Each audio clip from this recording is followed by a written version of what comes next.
ప్రభునందు ప్రియమైన వాళ్ళారా, ఈ స్మర్మ సంఘం గురించి ఈ రెండవ ఎపిసోడ్ మనం తెలుసుకుంటున్నాం.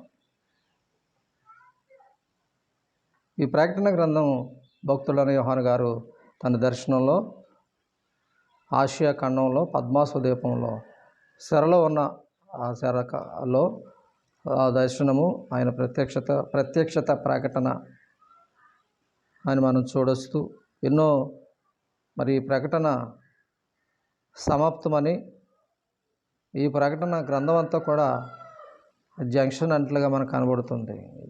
ప్రాముఖ్యంగా స్వర్మ 7 సంఘాల్లో రెండవ సంఘమైన స్వర్మ సంఘం అది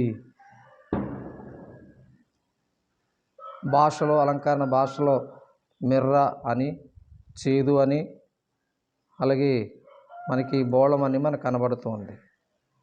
ఈ స్వర్మ సంఘంలో విగ్రహారాధన పరిపాలిస్తున్న నాయకుడు అక్కడున్న టెంపుల్ని కట్టడం, అక్కడ ద్రాక్షారసపు దేవత ఆరాధన, చనిపోయిన వారి కొరకు అన్నదానాలు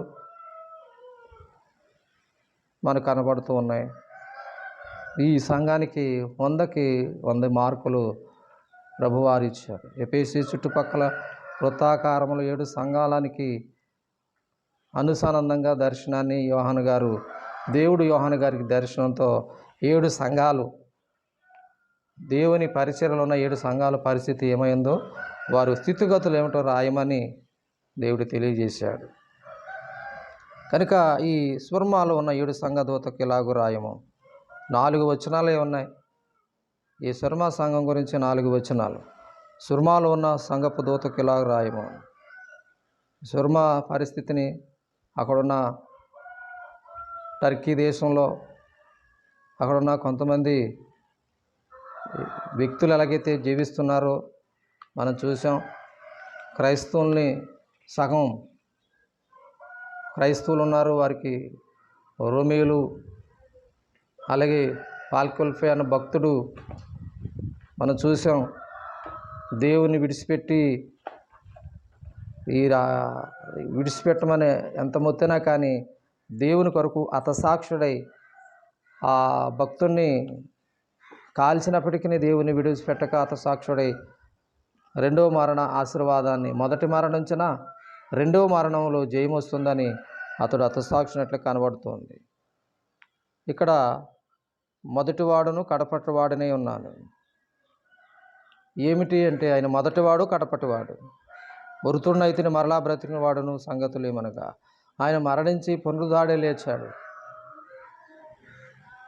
అలాగే నీవు శ్రమను దరిద్రతను ఎరిగిదును, అయినను నీవు ధనవంతుడివి. తాము యూదుడు అని చెప్పుకుని యూదులు కాక తాము సాతాను సమాజం చేత ఇలాగూ దోషును నేను ఎరుగుదును. నీవు పొందిన శ్రమను భయపడకము. ఇదిగో మీరు శ్రమదినం మీరు శోధింపబడినట్లు అపవాది మీలు కొందరిని శరలోనికి వేయించబోచున్నాడు. 10 దినములు శ్రమ కలుగును, ప్రాణం పాయం వచ్చినను నమ్మకంగా ఉండమని నీకు జీవ కిరీటం ఇచ్చేదను. సేవగలవాడు ఆత్మసంగమతో చెప్పిన మాట వినుగాక. జయించిన వానికి రెండవ మరణం మొల్లహే అని ఉండదు. ఈ స్టోరీని ఇంకా మనం లోతుగా ఆలోచన చేసినట్లయితే ప్రియమైన వారలారా, చూడండి, సుర్మాలో 7 సంఘాల్లో రాయబడిన మొదటి కడపటివాడుగా మనకు కనబడితే ఆయన అంతము లేనివాడు. భూత భవిష్యత్ కాలంలో అద్వితీయ దేవుడు యేసుక్రీస్తు మరి సార్వత్రిక సంఘానికి రాజ్యమొకటము సమస్తము వశంలో ఉందని మనకి తేటతెల్లగా కనబడుతుంది. ఎఫెసు సంఘం భ్రమపరిచిన లోకం సుర్మాను చేదుగా ఉండెను. లోకము దాని ఆశలు పోకడలు సమస్తము ఆత్మీయ స్థితికి గరాళముగా వలె కనిపిస్తుంది. అయితే క్రీస్తు నిలిచిన భయపడకము, నేను మొదటివాడును, నీ శ్రమ నెరుగుదును, నేను కూడా శ్రమ అనుభవించి మృతునైతిని, మృత్యుంజయుడినైతిని. ఈ ఆదరణ పలుకులతో బలమైన ప్రత్యేకమైన బలపరచును. ప్రాణపై వచ్చిన నమ్మకంగా ఉండము అని హెచ్చించును, ఆవరించును, అభయం ఇచ్చును. కనుక నమ్మకంగా ఉండాలి. ఈ స్వర్మ సంఘానికి తెలియజేస్తున్నాడు. ప్రాణాపాయం వచ్చిన నమ్మకంగా ఉండాలి. ప్రేమైన వారలారా, దేవుని లేఖనం సెలవిస్తుంది. ఈ స్వర్మ సంఘంలో ఉన్న కొలసి రాసిన పత్రిక 1:24 సెలవిస్తుంది. ఇప్పుడు మీ కొరకు నేను అనుభవించిన శ్రమల యందు సంతోషించుడి. సంఘము ఆయన కొరకు క్రీస్తు పడిన పాటలలో కొదవై వాటి యందు నా వంతుగా నా శరీరము సంపూర్ణం చేయుచున్నానని కొలసి రాసిన పత్రికలో తెలియజేస్తున్నాడు అపోస్తలుడైన పౌలు గారు. మార్కు సువార్త 13:13 సెలవిస్తున్న నిమిత్తం మీరందరూ చేత దూషించబడుదురు, అంతం వరకు సహించేవాడే రక్షింపబడును. ప్రభువారు సెలవిస్తున్నారు, నా నిమిత్తం అందరి చేత దేశించబడుదురు. దేశించబడిన మన ప్రాణప్రాయం వచ్చినా తప్పించే అవకాశం ఉంది కనుక ఈ శరీరము దేవుని కొరకు అర్పించిన నిత్యరాజ్యముల వారసులుగా దేవుడు చేయబోతున్నట్లుగా మనకు కనబడుతుంది. సుర్మాలో ఉన్న ప్రకృతి దేవతకు అదృశ్యమైన మరణ సమాధి పునరుద్ధాన ఉత్సవాలు జరుపుకుని ఉంటున్నారు.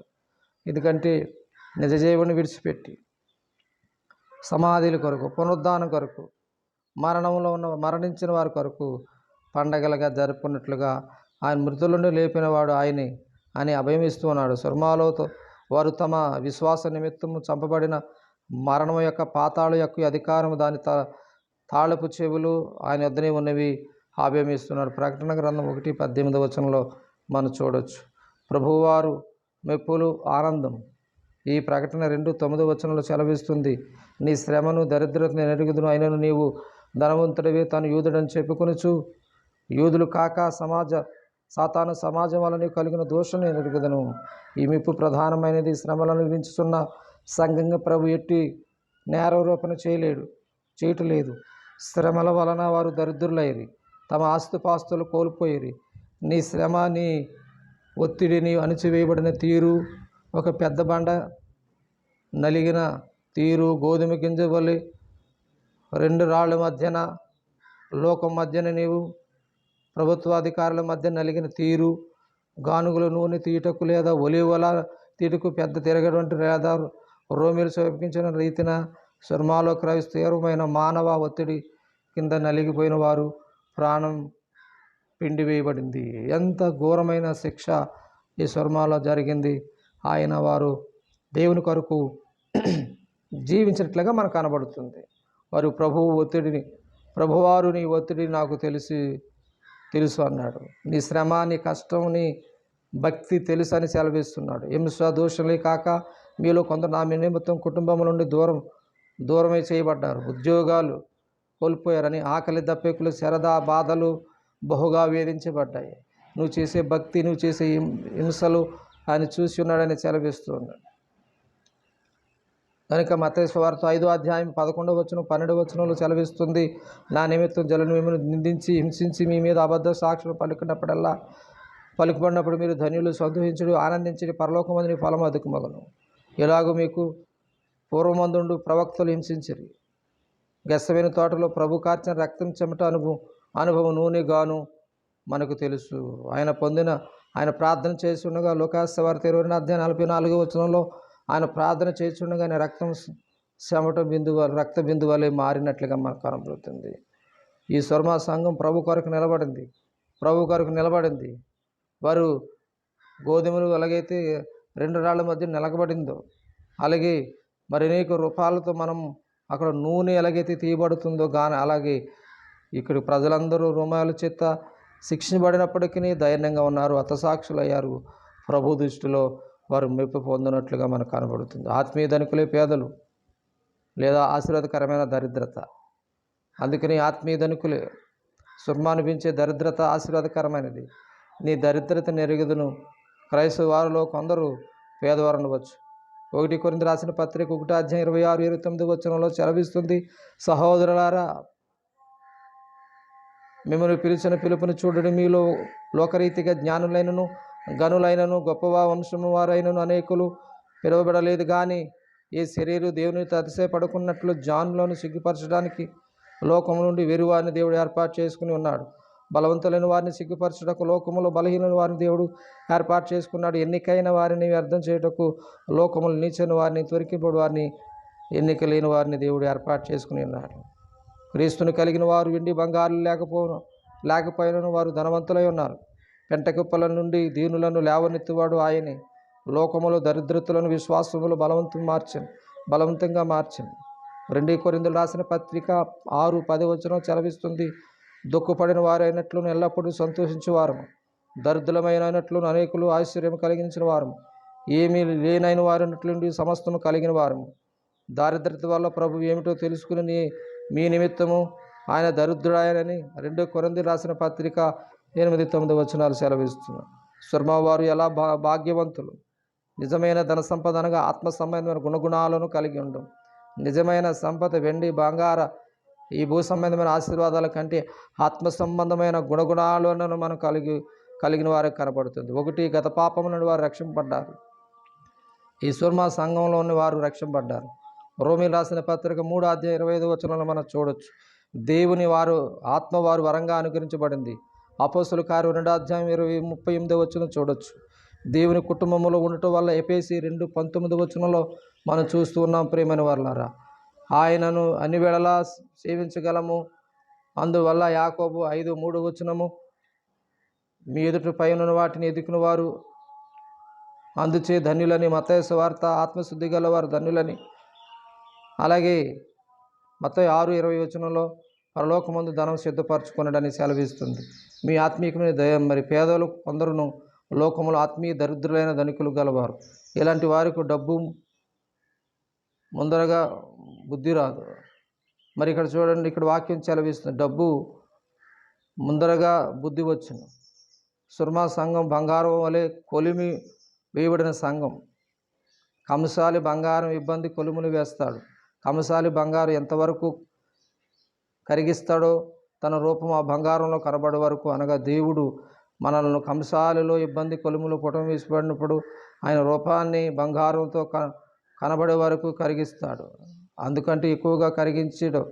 అప్పుడు స్వేచ్ఛమైన స్వర్ణలా కనబడుతుంది. బంగారమే కదా అట్టి సంఘం. సుర్మా సంఘం స్వర్ణంలా ఉన్న సంఘం. కంసాలు ఎలాగైతే బంగారాన్ని వస్తువు రూపంగా మారుస్తాడో, స్వర్ణంగా మారుస్తాడో, అలాగే ఈ సంఘం అంతా కూడా ఎంతవరకు శ్రమలు అనుభవించాలి అంతవరకు శ్రమలు నమ్మకం ఉండడం వల్ల యూదులను చెప్పుకుని యూదులు కానివారుగా మనకు కనబడుతుంది. అలాగే ఎన్నో అద్భుతకరమైన మరి ఇక్కడున్న ఆచారాలు, వారి విధానాలను, సమాజం మందిరము ఆచారాలు, 10 శ్రమను రోమా చక్రవర్తులు ప్రకటన 2:10 మనం చూసినట్లయితే, ఇదిగో మీ శ్రమం శోధింపబడినట్లు అపవాది మీలో కొందరిని చెరలో వేయింపబోచున్నాడు. 10 దినములు మీకు శ్రమ కలుగును, మరణం వరకు నమ్మకంగా ఉండము, నీకు జీవకిరీటం ఇచ్చేదను. చివరిగా జీవకిరీటం. శ్రమల ముందు ఉన్నాయి 10 దినాలు. ఎంత ఘోరమైన శ్రమ వచ్చినా, కష్టం వచ్చినా, ఎన్ని వచ్చినా మీరు ధైర్యంగా ఉండమని అక్కడ రాయబడ్డం మనకు కనబడుతుంది. 1 దినం 1 సంవత్సరం పోలికలో ఉంది. 1 వారం 7 సంవత్సరాలు. 10 కంటే సంపూర్ణమైన సంఖ్య లేక శక్తి. 10ని 10 + 10 100. తదుపరి 10 చేయొచ్చు హెచ్చేందుకు పోతే కానీ ప్రాముఖ్య సంపూర్ణత. ఇది గమనార్హం. 10 దినములు హింస సంపూర్ణమైన హింస అయితే, హద్దులు గల హింస అది నిరంతరము కొనసాగించదు. ఇది సమయం కలది. మొదటి శతాబ్దాల్లో నీరో చక్రవర్తి, డొమిషియన్ పరిపాలకులు, 2వ శతాబ్దాలు ట్రాజన్, ఇండియేషన్ వెనువత సజీవ దహనం చేశారు. మర్కిస్ అర్థియస్ అనే చక్రవర్తి హోమంలో ఫాల్కల్పై హతసాక్షుడయ్యాడు.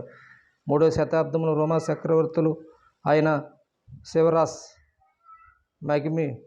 మెగిమాదాస్, డియాసస్, విత్రియా బాదాన్, అరియాలనల్, తదుపరి 4 శతాబ్దాలు 10 డొమేషియన్స్, మొత్తం మీద 10 రోమా చక్రవర్తులు క్రైస్తవులు క్రూర హింసకు గురి చేశారు. వీరిలో చివరి చక్రవర్తి డయోక్లిసియన్ చిత్రపదంలో ఒక దినములు శ్రమగా వారిని హింసించను. ఈ హింసలు కానిస్టేన్ పరిపాలన క్రీస్తు 312లో ముగియగా క్రైస్తవులు ఉపాసనంగా పొందిరి. కనుక ప్రియమైన వారలారా, నీకే స్తుతులయ స్తోత్రాలు. ఇంతవరకు ఈ స్వర్మా సంఘంలో దేవుని వాక్యం చెలవిస్తుంది. ప్రియమైన వారలారా, కనుక 10 దినాలు ప్రాముఖ్యత మనం చూసినట్లయితే, 10 దినాలు ప్రాముఖ్యమైతే నీకు స్తుతులయ్యా, స్తోత్రాలు.